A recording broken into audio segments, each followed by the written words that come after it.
Olá, meu nome é Ney Herman. Muito obrigado por permitir que eu entre em sua casa neste momento. Está começando mais uma edição do programa Opinião aqui na TV Vila Velha, cada vez mais, a TV que a nossa gente vê. Hoje nós vamos falar sobre regularização fundiária na zona urbana de Ponta Grossa. Comigo no estúdio está o presidente da Companhia Habitacional de Ponta Grossa, Dino Chiruti. Presidente, obrigado pela sua presença hoje aqui. Eu que agradeço a oportunidade. Obrigado mais uma vez. Vamos para um breve intervalo e voltamos em instantes.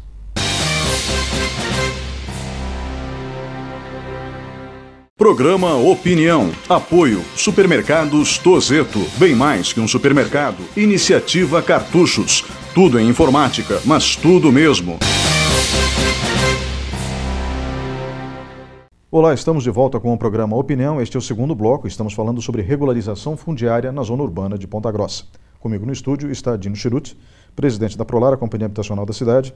Eu gostaria que o senhor conversasse com a gente sobre o programa que vem sendo desenvolvido pelo governo municipal na tentativa de regularizar uma situação que é irreversível, que é a ocupação antiga de muitas áreas em Ponta Grossa. E essa ocupação, ela já foi inclusive, como eu posso dizer, sacramentada pelo próprio Estado com os serviços de água e luz, por exemplo. Como que funcionou o processo de seleção desses imóveis e o critério para que eles fossem regularizados e quanto que a Prefeitura Municipal está investindo? Bom, Ney, é importante nós recuperarmos um pouco a história da questão da regularização no nosso país. E há alguns anos a legislação era um pouco defasada e ao final de 2017 nós tivemos a edição de uma nova legislação federal, onde ela busca regularizar em torno aí de 28% dos imóveis de região urbana no nosso país. Estamos falando de mais de 30 milhões de famílias, 30 milhões de pessoas, desculpe, no nosso país vivendo em situação de algum tipo de irregularidade. Em Ponta Grossa, uma cidade antiga, uma cidade de uma ocupação em determinado ponto até desordenada, acabou participando em grande escala disso.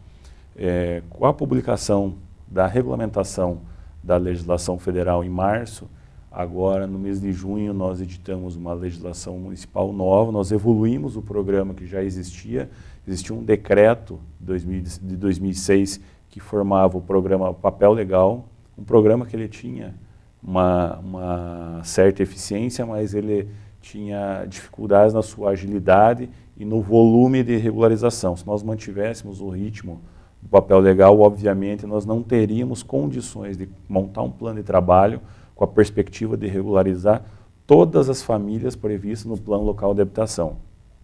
Com isso, nós evoluímos o programa para uma lei municipal que além de atender não apenas as áreas públicas, ela atende também áreas particulares e áreas verdes, como a própria legislação atual nos proporciona.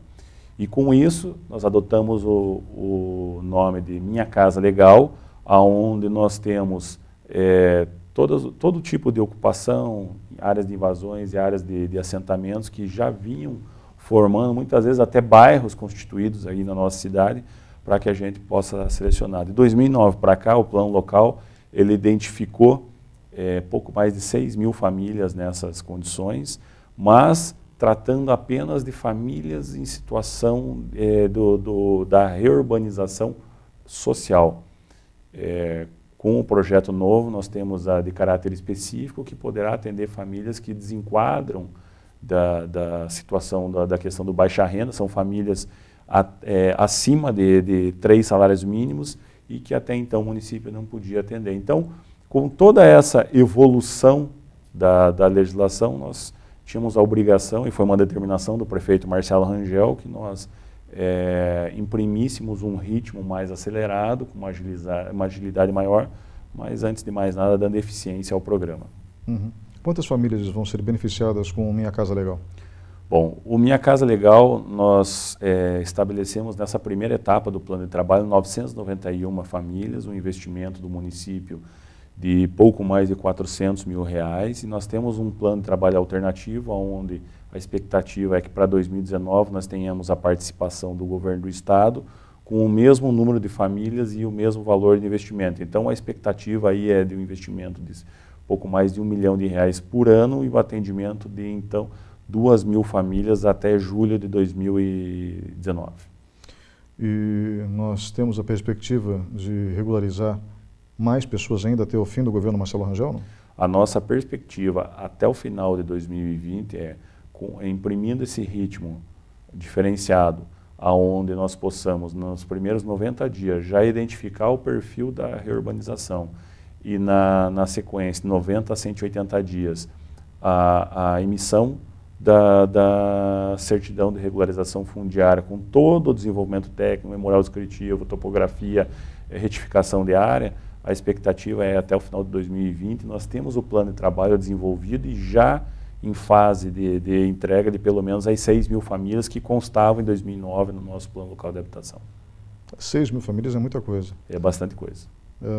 Ou seja, nós temos um volume considerável de pessoas e o investimento, então, deve ficar em quanto?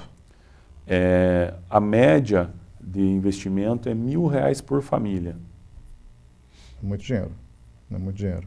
Então, se nós vamos fazer esse investimento todo, a expectativa é que essas pessoas tenham pelo menos segurança jurídica depois para dormirem em paz, vamos dizer assim, em relação à posse definitiva jurídica do seu imóvel, correto? Exatamente. Então, o que a gente observa é que muitas pessoas até se dizem proprietários do imóvel, e na verdade eles têm uma posse precária, com documentos que não garantem a eles hoje uma condição de propriedade onde ele tenha tranquilidade para evoluir dentro disso.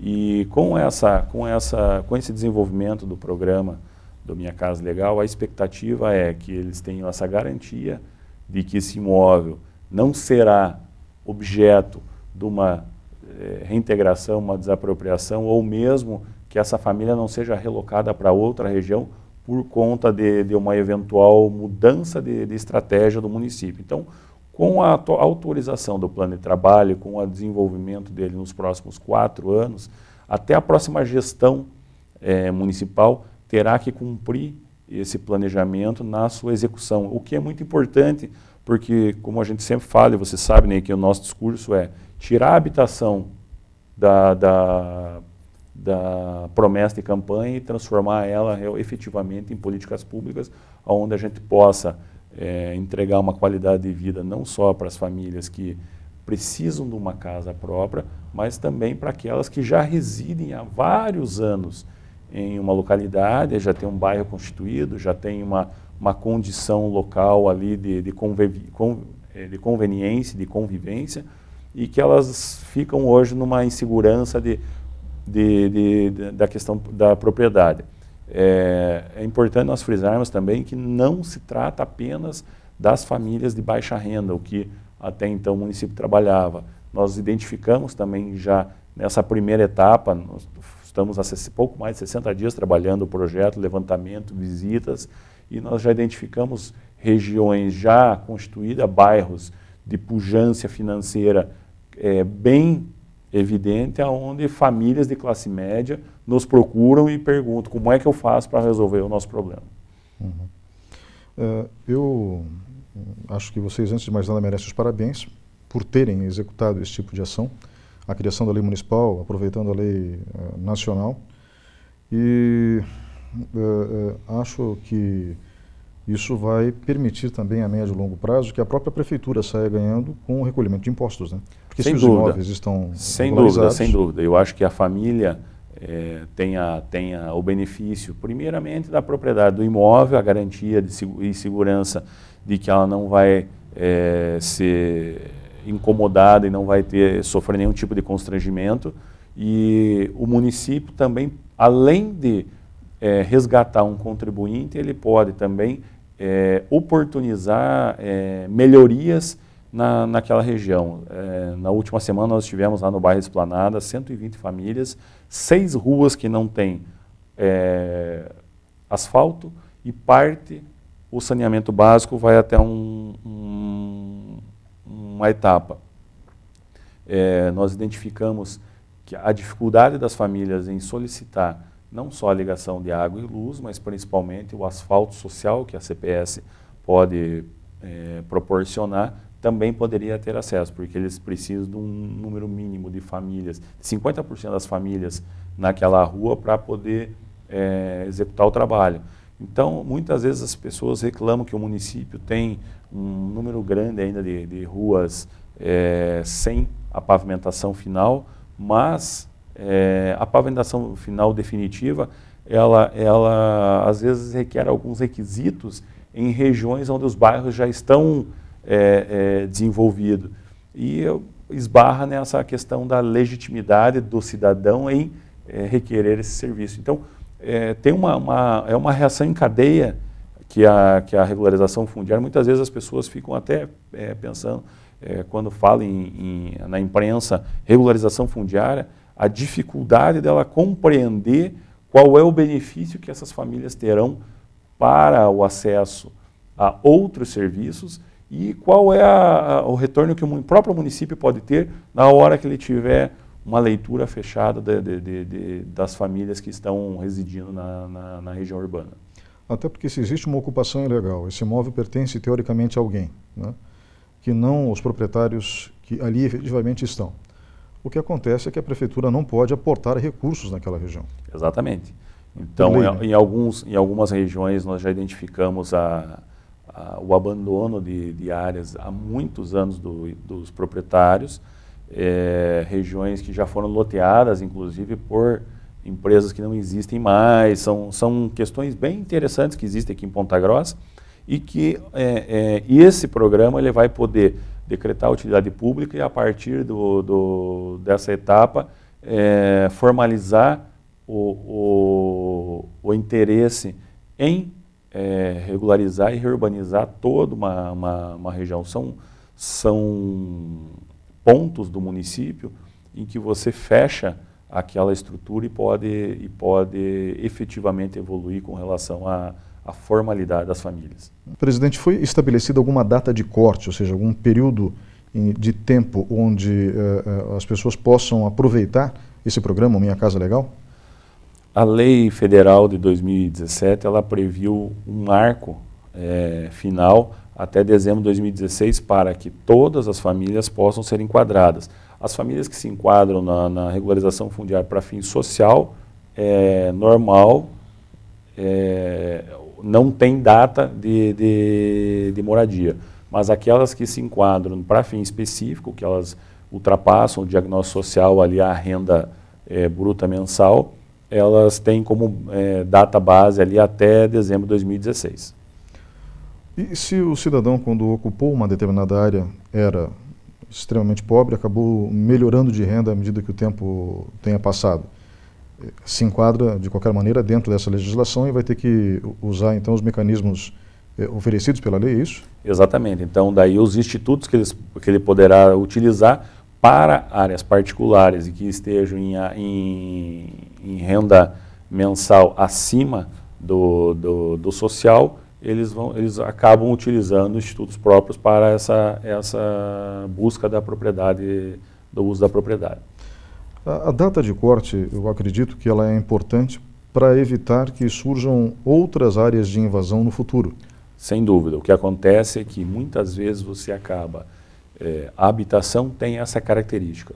Quanto mais você atende, mais problemas eles surgem. Quando você não atende, os problemas se mantêm e criam novos problemas. Então, a habitação por interesse social no nosso país, por ela ser uma política pública relativamente recente, aí algo de 50 anos para cá, ainda a cultura do brasileiro eu vou morar naquele município que está dando bastante casa, que está regularizando invasão, que está atendendo famílias. Eu vou morar naquele município pela facilidade, porque a habitação está sendo deixada de lado, então pela facilidade da violência, cometimento de pequenos crimes, então a criação de bolsões de pobreza. A cultura do brasileiro ainda é nesse sentido com relação à habitação. A gente tem essa dificuldade de mudar um pouco ainda a cultura do cidadão. Principalmente quando você observa que algumas famílias que têm acesso a uma moradia por programas sociais, seja Minha Casa Minha Vida, seja qualquer outro perfil de programa, eles acabam vendendo, alugando e cedendo essas unidades e vão para áreas de assentamentos, de ocupação, para tentar regularizar lá um novo imóvel. Isso nós identificamos e hoje, com um sistema integrado, a gente consegue coibir, coisa que até meados de 2011, 2010 era difícil você coibir, porque eram estruturas diversas que trabalhavam o mesmo programa. Então você tinha o papel legal sendo atendido pela estrutura do Departamento de Patrimônio Público do município e você tinha a habitação por interesse social sendo atendida pela Prolar. Hoje, com a edição dessa legislação nova, nós concentramos tudo dentro da Prolar, que tem uma mobilidade maior por se tratar de uma sociedade de economia mista e uma estrutura descentralizada do município. Isso agiliza muito, inclusive nós temos recebido muito em nossa companhia a presença de secretários de outros municípios e de outros gestores públicos, tentando entender qual é o dinamismo de uma companhia de habitação aos moldes das Coabs, mas que não se enquadra como Coab e o porquê que o município acaba tendo um resultado tão positivo quando se trata de habitação. Uhum. Boa parte dos resultados positivos que a cidade obteve são decorrência direta da, como eu posso dizer, capacidade de planejamento, né? Porque se o projeto é bom, o governo federal dificilmente deixa de liberar o recurso. O Brasil ele tem uma história de liberação de recursos onde a política tem uma incidência muito forte no planejamento financeiro, seja do Tesouro Nacional, seja do Ministério do Planejamento. Então, quando você tem uma incidência política, você acaba, às vezes, deixando mais tumultuado os programas e a execução desses programas. Basta ver na última Diário Oficial da União aí que autorizou a liberação de recursos para Minha Casa Minha Vida, foram 17 mil unidades, dessas 17 mil unidades, 13 mil foram em estados do Norte e Nordeste, pouco mais de 1.800 unidades para a região Sul e Sudeste. Então, você vê uma discrepância muito grande da ascensão política na gestão desses recursos, o que naturalmente acaba desequilibrando o desenvolvimento e acaba tornando o cidadão de algumas regiões mais produtivos porque eles não ficam à mercê ou à espera desse recurso público. O que a gente observa culturalmente no baixa renda e na classe média, na nossa região aqui, a população um pouco mais descrente que as coisas funcionem e quando elas funcionam, elas produzem mais, então nós temos um índice de obras paradas e inacabadas na região Sul e Sudeste 70% abaixo da região Norte e Nordeste, não só pelo número de unidades, mas pelo número de unidades entregues e as famílias morando, sem ocupação ociosa. E, por outro lado, na região Norte e Nordeste, você tem uma expectativa maior que o Estado tenha uma responsabilidade sobre o futuro dessas famílias. Então, é interessante essa análise de liberação de recursos e de cronograma de desenvolvimento da nossa área, principalmente na habitação, porque a gente vê essa divergência, essa diferença nas regiões. Uhum.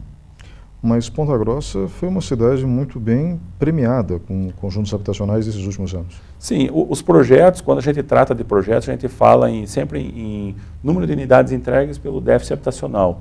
Nessa linha, o estado do Paraná foi bem e Ponta Grossa ainda está entre as 5 cidades do Brasil com esse volume de entrega. Mesmo de 2015 para cá, desde do advento do impeachment ali, tendo um contingenciamento de recursos da habitação para segurança e para saúde e segurança pública, a gente ainda se mantém nessa escala, porque nós conseguimos evoluir um pouco, a qualificar um pouco a demanda que era atendida pelo Fundo de Arrendamento Residencial, que era do Orçamento Geral da União, para o FGTS, que é uma outra fonte de recurso ainda de valor recorrente. Então, se você pegar hoje a Caixa Econômica, aqui a gerência de habitação, ela tem cerca de 54 empreendimentos em fase de análise, que são recursos todos oriundos do FGTS, coisa que os outros municípios ficam aguardando necessariamente a liberação de orçamento geral da União para o atendimento do baixa renda. Então, a gente consegue ainda equilibrar isso. E aqui entra a última pergunta desse bloco.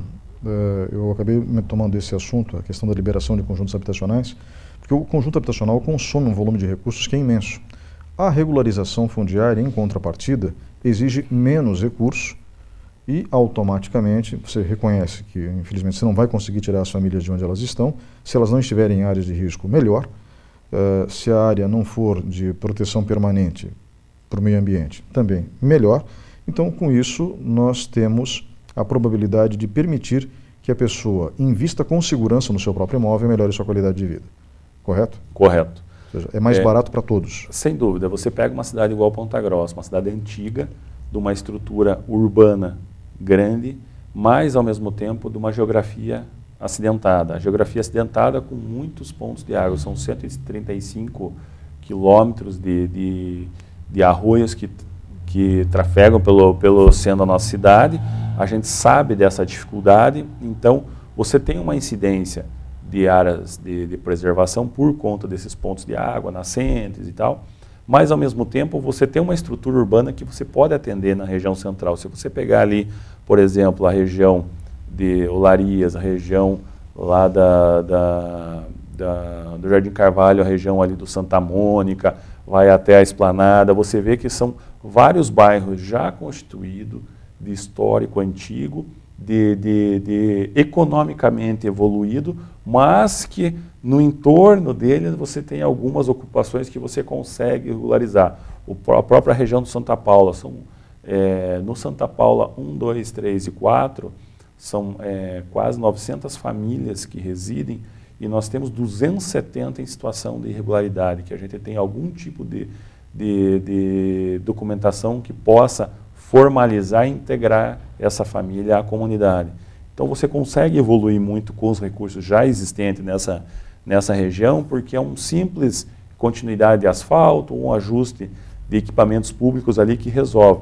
Enquanto que você leva num conjunto habitacional, muitas vezes 300 famílias, a que custo? Com a necessidade de uma transporte público, ampliação do transporte público, ampliação de unidade de saúde ou novas unidades de saúde, ampliação de escola ou construção de nova escola. Aí quando você fala em escola, como a gente falava no intervalo ali, a gente fala sobre a educação infantil, ensino médio, ensino superior. Então você tem várias etapas da gestão pública que acabam precisando trabalhar harmonicamente.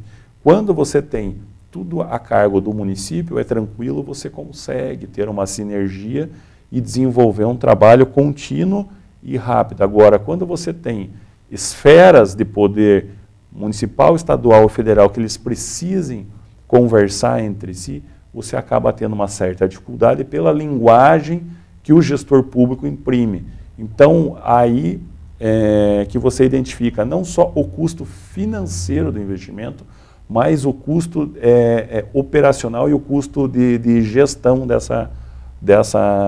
desse desenvolvimento. Então, se nós formos buscar hoje recursos para novos empreendimentos para as famílias do Baixa Renda em Ponta Grossa, nós certamente iremos trabalhar projetos menores em regiões de vazios urbanos de bairros já constituídos e com fonte de recursos do FGTS que possa resgatar essas famílias do baixa renda para aquela classe média inicial de R$ 1.300 a R$ 2.600 de renda bruta mensal e que de preferência consigam formalizar essa renda para que eles tenham a possibilidade da garantia do cumprimento dessas obrigações, que também respinga no município, no comércio local, no desenvolvimento da cidade e até no avanço do nível de emprego, porque às vezes as pessoas falam muito sobre a questão o CAGED positivo, o excesso de vagas de emprego e tal, mas daí a gente esbarra na qualificação profissional, nas famílias que preferem viver na informalidade por questão de saber que custa viver formalmente. O brasileiro tem ainda também essa cultura que ele acha que é mais fácil ele viver numa ocupação onde ele tem o gato da água e da luz, onde ele não paga IPTU, onde ele possa reclamar que tem buraco na rua. não tem asfalto, mas ele também não quer pagar a melhoria. Ele não quer que o ônibus trafegue numa região. Ele quer ter um ponto perto de casa, mas não na frente. Ele quer que o ônibus venha de hora em hora, mas ele não quer andar num ônibus cheio. Então, a gente tem uma certa discussão a esse respeito e que a gente encara diariamente, nós que estamos na linha de frente da população, a gente encara diariamente esse tipo de discussão e tem que estar sempre mudando e evoluindo o pensamento das famílias, porque não é só dar uma casa nova, é dar uma casa com qualidade, onde a pessoa esteja dando a contrapartida financeira sobre isso, porque nós sabemos que compromete a estrutura de gestão a médio e longo prazo a partir do momento que eu dou um imóvel. Se você vende o imóvel, mesmo que ele seja com valor subsidiado, parcela acessível, você está tendo um retorno e a contrapartida, a obrigação da família em ela ter o acesso. O próprio Minha Casa Legal é uma forma de você regularizar a família e estabelecer que a família tenha que dar uma contrapartida financeira, por menor que seja, para que ela dê valor àquilo. Porque a partir do momento que ela pega o documento de propriedade do imóvel, ela fala, opa, posso vender. Opa, agora eu posso, isso passa a ser uma moeda de troca. Então nós também temos que trabalhar culturalmente isso. Já vamos discutir um pouco mais sobre esse assunto dentro de alguns instantes. Vamos para um breve intervalo e voltamos daqui a pouco.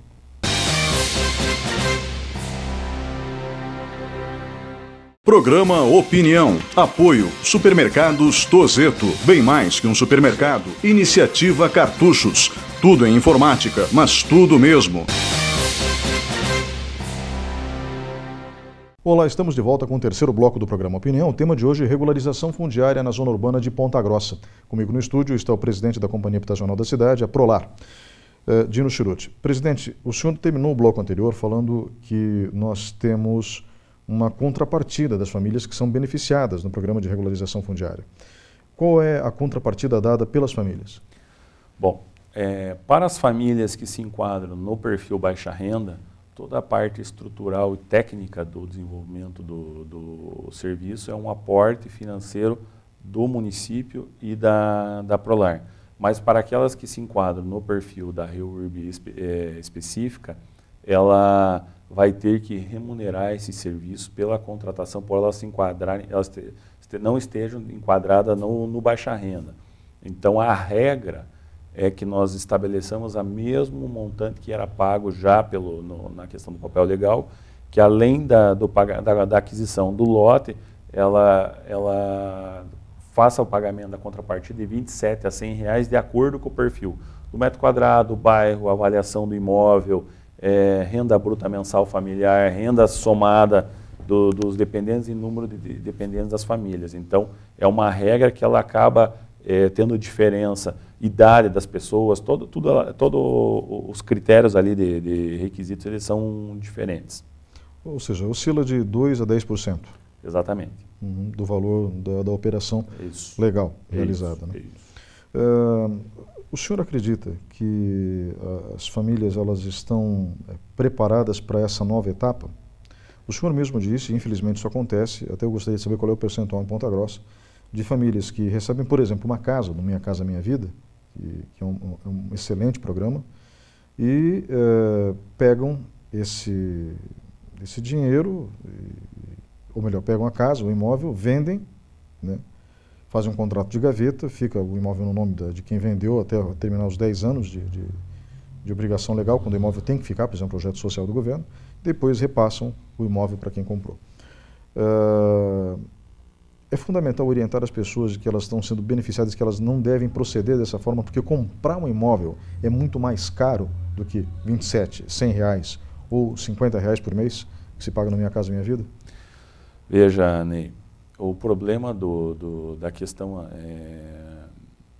habitacional é que a partir do momento que ela tem um patrimônio na mão e esse patrimônio tem um valor de mercado, surgem as pessoas que desvirtuam o programa, as pessoas que fazem oferta de dinheiro vivo, no ato, à vista, naquele momento onde a pessoa muitas vezes está com algum problema, e nós identificamos, isso não é só aqui em Ponta Grossa, nós identificamos via ABC que os municípios que têm como sede, municípios de polo regional, que têm como sede superintendência da Caixa Econômica, eles têm uma estrutura de fiscalização mais próxima. Aqueles municípios que muitas vezes não têm a estrutura, eles ficam submetidos a essa mesma equipe na fiscalização. Aí o município tem que ter ou uma secretaria ou uma companhia de habitação atuante para compor a fiscalização. Então, se você pegar aqui em Ponta Grossa, a nossa média, pelo volume de entregas de unidades, ele chega de 5% a 7% de famílias que estão com alguma irregularidade, ou que venderam, ou que alugaram, ou que abandonaram, ou que precisaram mudar. Então, a gente acompanha uma evolução disso nas maiores concentrações de unidades, por exemplo, a região do Londres, Panamá, Costa Rica, 1, 2 e 3. Na mesma região, nós temos 2.127 unidades. Ali, 10%, nós estamos falando em mais de 200 casas com problema. É muita coisa, são muitos problemas, são muitas casas com muitos vizinhos. Se cada casa tem 4 a 6 vizinhos, então nós temos pelo menos 1.000 famílias reclamando dessas questões. Agora, se você pega bairros menores, por exemplo, como ali o Porto Seguro, 87 unidades, o Esplendor, 212 unidades, não chega a 5 problemas. Por quê? Porque quando chega a estrutura da Prolar, fiscalização, Caixa, as pessoas se conhecem pelo nome, bairros menores, pulverizado, é muito mais tranquilo trabalhar. Então, aonde você tem uma concentração maior de unidades, você vê que as coisas se proliferam em progressão geométrica. E aonde você tem um número menor, então algumas regiões da cidade estão acima da média, mas a maioria está numa média bem contida. Agora, os municípios que não têm essa estrutura da habitação da Caixa, que é o braço do governo federal, que tem legitimidade para fiscalizar, para retomar e para coibir essas atividades, aí sim eles têm problemas. Aí eles estão com 20% a 30% de problemas em unidades em todo o país. Então, isso é uma questão que a gente precisa trabalhar muito. Eu acredito ainda que o cidadão não está preparado para ele ter uma maneira mais formal de vida. O cidadão com pouca escolaridade, ele precisa trabalhar os benefícios da formalidade na vida dele. A possibilidade dele ter o acesso ao crédito, a possibilidade dele ter acesso à casa própria, a aquisição de um veículo. Quando você vê uma família que ela foi residir num residencial nosso e que ela, quando ela pegou a chave, ela tinha um perfil e a gente chega hoje lá, você vê o chefe da família com um veículo, o filho com um veículo, você vê a evolução do trabalho, aí você vai observar quais foram as oportunidades acessórias. Qualificação profissional, o acesso ao crédito, pagava aluguel, R$500 de aluguel, começou a pagar R$110 de parcela da casa, imóvel próprio, ampliou. Então, todos esses benefícios que a habitação traz e que as famílias muitas vezes não dão valor, às vezes eles precisam daquilo, eles são contemplados, mas eles não valorizam porque eles acham mais importante pegar ali 5, 10 mil reais em dinheiro na venda de um imóvel que vale muitas vezes 100 mil reais, do que ele permanecer com aquele patrimônio transmitindo para a família, se mantendo numa mesma região. A origem, o brasileiro tem essa origem miscigenada de várias culturas diferentes.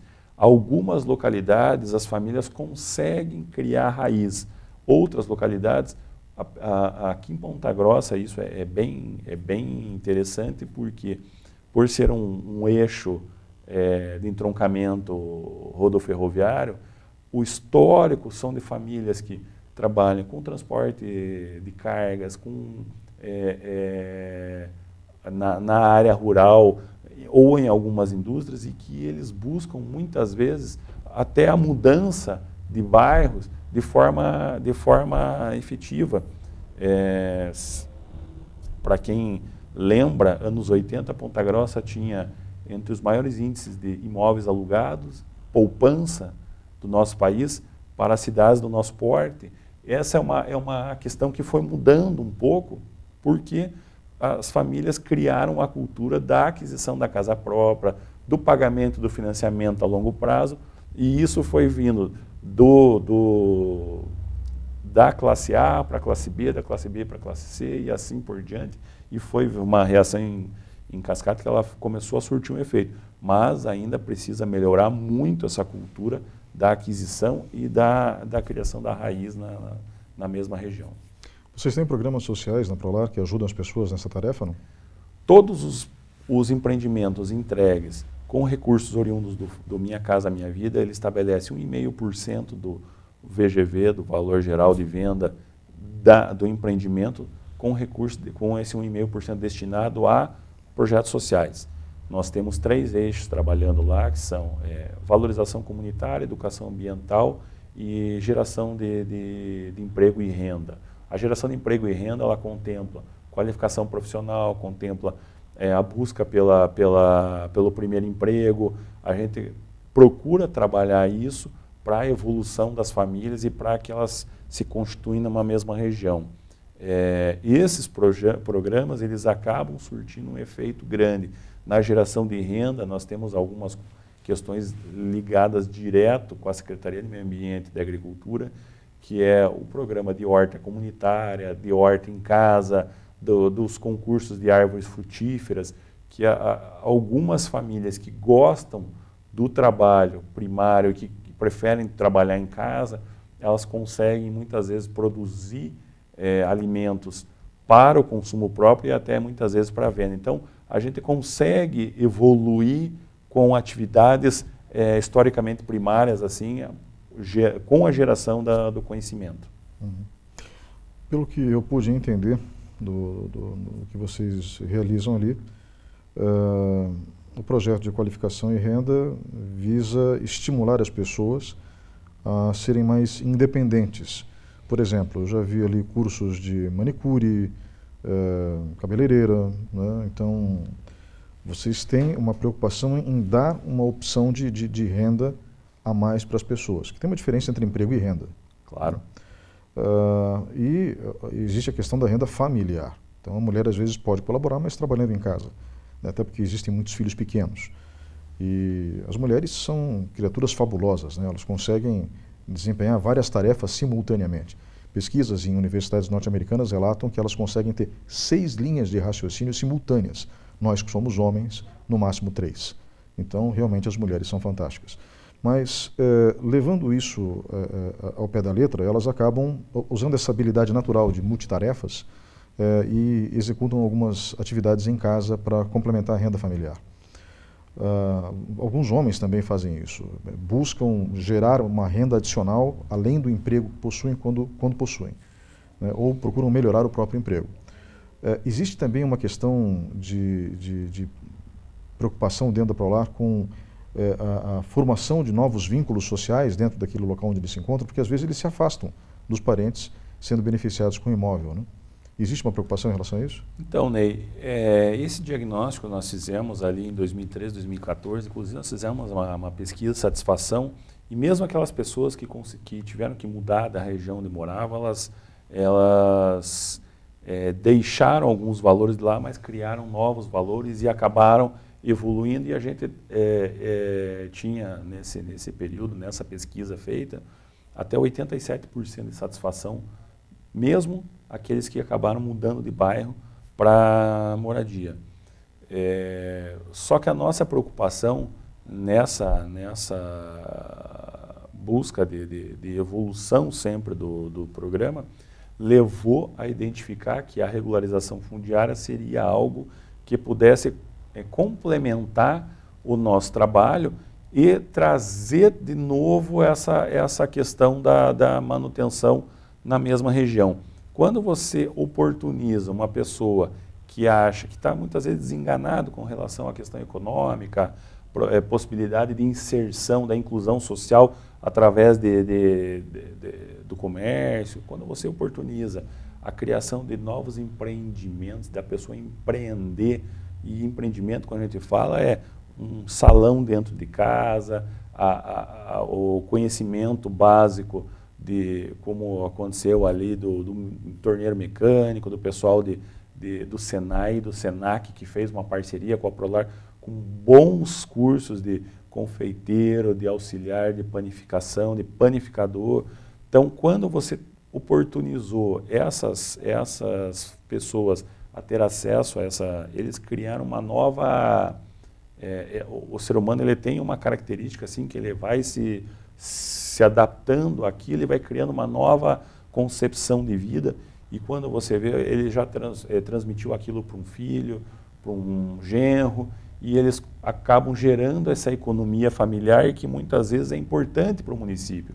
É importante para o município que o bairro se desenvolva com a economia local, que a pessoa não precisa sair do bairro para vir para o centro, se deslocar atrás do comércio, atrás de um produto, porque ela vai, quando ela não tem acesso a um transporte próprio, ela vai comprometer também a estrutura do município. Então, a sociedade ideal, ela está bem distante da sociedade real, né? Então, a gente ainda tem essa necessidade de buscar esse desenvolvimento local para fortalecer aquilo, e você vê a evolução do bairro. Nisso nós identificamos a regularização. Quando você regulariza um bairro já existente, já constituído, já com comércio estabelecido, com pessoas de referência ali naquela região, quando você entrega um empreendimento do Minha Casa Minha Vida ou de qualquer outro programa do Baixa Renda, em um número reduzido de unidades, 160, 200 unidades, você vê que o bairro cresce muito mais rápido, o bairro desenvolve muito mais rápido, e você tem áreas de custo operacional mais em conta pelo tamanho, pela região, pelo desenvolvimento, pela própria geografia que ela apresenta. Então, essa identificação assim, da questão da necessidade da pessoa se manter ali e desenvolver, a gente fez essa leitura, e daí vamos buscar algo alternativo. Agora a gente começa a trabalhar a questão da regularização fundiária. A pergunta da maioria das pessoas vou ter que pagar IPTU agora? Então agora eu vou ter que pagar IPTU? Agora eu vou ter que contribuir?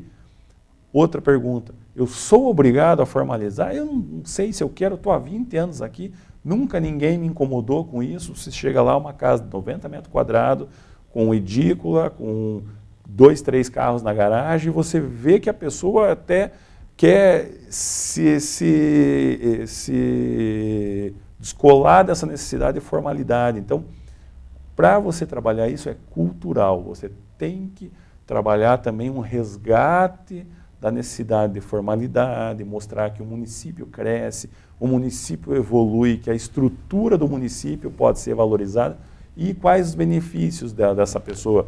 Por que não gerar essa possibilidade para que um filho tenha oportunidade, para que um neto tenha oportunidade? O que a gente sempre frisa é o seguinte: não pense dentro da casinha, não pense dentro da tua família aquilo que você pode prover. Para você pode estar cômodo, mas para o teu vizinho de 2 quadras abaixo, ele está com uma dificuldade que ele precisa dessa estrutura do município melhor lá. Quando dá uma chuva, um vendaval como deu ontem, você vê que vários bairros da cidade são afetados muitas vezes pela falta de planejamento, pela falta de estrutura. Quando você pega uma cidade que é a região central, boa parte das galerias são de pedra, de história, de estrutura pequena, você sabe que em algum ponto daquela região ou daquele bairro, a estrutura vai sentir o dano daquela chuva. A estrutura vai sentir o dano do excesso de famílias residindo com uma pequena estrutura de saneamento ou mesmo de galerias. Então, você acaba tendo que explicar e mostrar para a pessoa que ela precisa ter um sentimento de vida em sociedade. Eu não sou o que eu sou por minha causa, eu sou o que eu sou por conta da sociedade em que eu habito, e que muitas vezes culturalmente ela não tem esse discernimento de avaliar que ela formalizando todo um bairro pode ser que a evolução venha ali rapidamente. Inclusive para quem não quer se formalizar, ou seja, ele acaba sendo beneficiado. Essa é uma pergunta que as pessoas fazem. Eu sou obrigado? Sim. Hoje, todos os cidadãos que estão residindo em situação irregular serão legalizados. Essa é um item do programa ao qual nós não abrimos mão, porque nós também, Ney, temos que dar a nossa contribuição como gestor público. Eu não posso entregar ao término da gestão do prefeito Marcelo Rangel a habitação em Ponta Grossa sem a possibilidade que o próximo gestor tenha de trabalhar com planejamento, com levantamento claro, com transparência e principalmente com metas a médio e longo prazo. Uhum. É importante que as pessoas saibam quais são os imóveis, onde eles estão, né? E, assim, é estranho, porque quem fez o investimento em cima de um terreno que foi ocupado, literalmente foi ocupado, não sabe que aquilo não é dele. Aquilo pode ser tomado pelo proprietário legítimo ou pelo município a qualquer instante, né? Sem qualquer tipo de indenização, tem mais essa. É isso. Agora, se houve a regularização, daí não, daí o imóvel é dele. E automaticamente, como o senhor mesmo já disse, todos os benefícios. Aliás, se o imóvel é dele, ele pode até mesmo colocar um pequeno negócio, como foi mencionado anteriormente, né? Talvez uma padaria, uma mercearia, né? Dependendo no bolso de cada um, talvez uma farmácia, mas enfim. Para você ter uma ideia, ali na região do Bom Sucesso, nós entregamos ali o Residencial América, são 500 unidades. Nós extinguimos ali uma das favelas mais antigas da região da cidade de Ponta Grossa, que era da Rua Cascavel da Frei Doroteu de Pádua. Eram duas encostas de um arroio que ele se recuperou em pouco mais de um ano. Se você for lá, ele é praticamente um ponto turístico impressionante, com a natureza, ela tem uma capacidade de revitalização quando o ser humano para de agredir ela. E na Cascavel tinham 92 famílias. A menor casa tinha 55 metros quadrados, tinha um casa de 190 metros quadrados, todas elas em área de risco, em situação de precariedade estrutural, mas de famílias que viviam de forma hostil e de forma bem precária, que não queriam evoluir. Então nós enfrentamos ali uma dificuldade, porque quando o município começou a retirar as famílias dali e encaminhar para o empreendimento, algumas famílias foram para unidades menores onde elas moravam. Mas quando a estrutura foi lá, fez toda a revitalização da área, algumas daquelas famílias evoluíram muito mais quando elas conseguiram viver na formalidade do que quando elas viviam na informalidade. Porque às vezes o que as pessoas precisam é apenas superar o medo, né? Passou o medo, descobre que dá conta e ainda sobra. O bloqueio pela mudança, né? O comodismo, né? Aquela sensação de estar tranquilo e não precisar mexer. Isso realmente é bem claro também nas famílias.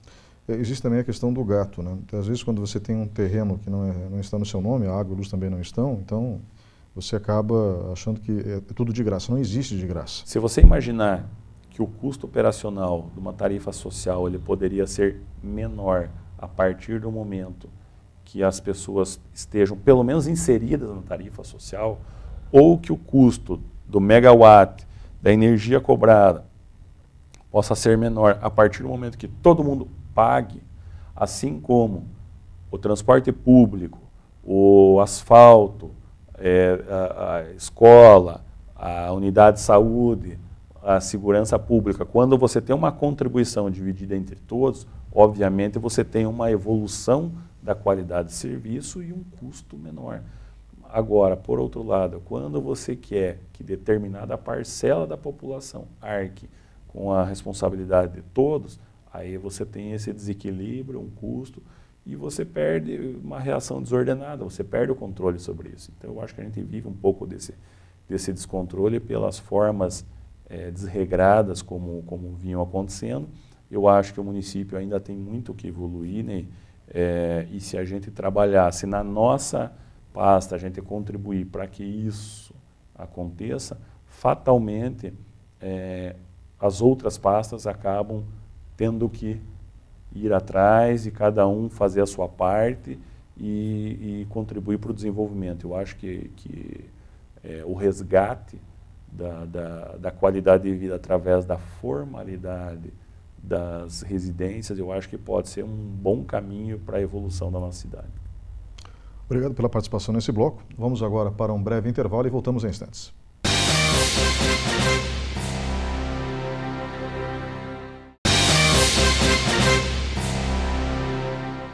Olá, estamos de volta com o programa Opinião. Este é o quarto e último bloco. O tema de hoje, regularização fundiária na zona urbana de Ponta Grossa. Comigo no estúdio está o presidente da Companhia Habitacional de Ponta Grossa, Prolar, Dino Chiruti.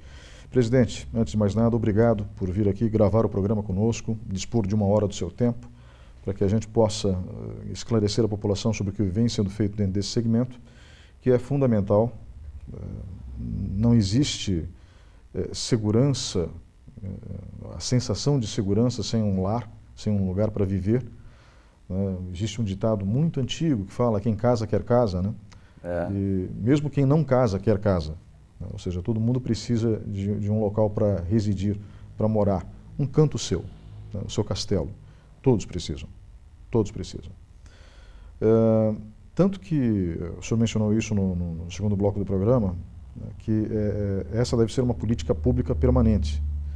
Ou seja, a habitação, ela não pode ser uma política de governo, ela tem que ser uma política de Estado, correto? Exato, exato. Essa é a regra para a gente ter uma evolução na nossa sociedade, para a gente ter um desenvolvimento contínuo no nosso município. Eu acho que se o município de Ponta Grossa, que é uma cidade polo, que é uma referência nos Campos Gerais, ele praticar esse trabalho da habitação como política pública, eu acho que todos os outros vão na mesma linha.